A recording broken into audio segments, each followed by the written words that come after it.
Welcome back to Streaming Media 2025 here in Santa Monica, California.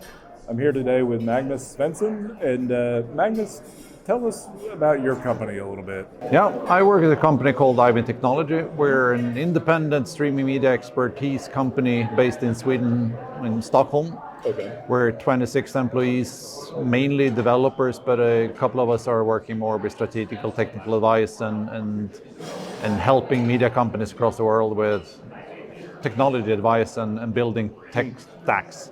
And the last few years we have actually moved. We started off in the streaming side or the delivery side from ingest to delivery to the clients.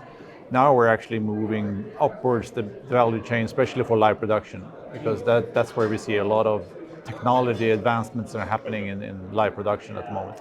So with 26 employees, obviously you need to try to go sell to potential clients. How does Eyevinn get the word out? I would say our best source of getting the word out are actually two of them. We're doing a lot of tech blogs and a lot of sharing information of technology advancements. And the other part is open source. We do a lot of open source development. As soon as we have an idea or as soon as we want to try out a new concept, we do an open source component. We publish that and people find us through GitHub. Okay. And they want to talk to the people that created the component they're doing, and then suddenly we have and the final part has actually been that we're working together with mainly broadcasters to do joint development of an open source component. So we share the cost and the broadcasters get what they need and we get an assignment to do open source. And are those broadcasters primarily in the Nordic areas, pan-European, global? I would say mainly in the Nordics and Europe, but I would say North America is as well as a big source as well. So we're working with both US and Canada. Okay.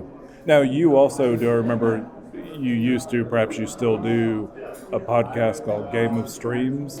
I'm doing a pod series or a blog series, Game of Streams, where I try to sort of challenge the market a little bit and challenge the industry a little bit with my thoughts of where we should be and where we're going.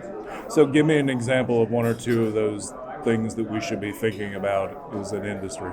I would say a couple of them. That the last few episodes that I've been blogging about has been when I visited IBC now, I saw a pretty big gap between what the vendors were trying to push and what the broadcasters and the media companies wanted to buy. Okay.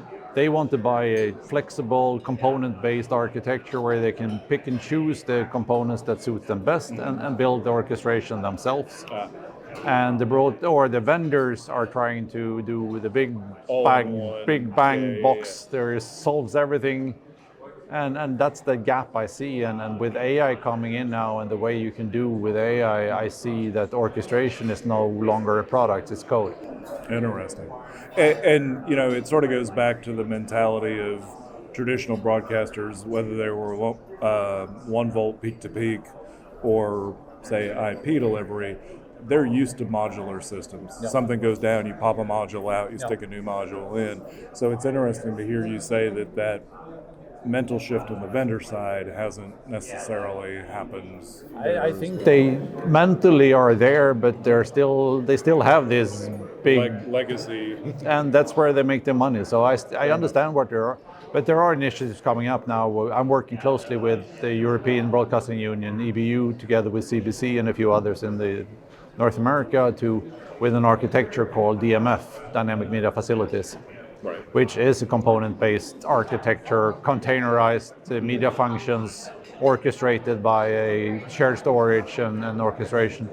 Very interesting. So at the show here, what panels are you on, or what are you speaking on? I'm moderating a panel in cloud versus on-prem and where you draw these lines, and I'm also sitting in on a panel talking about AI in live production and live video.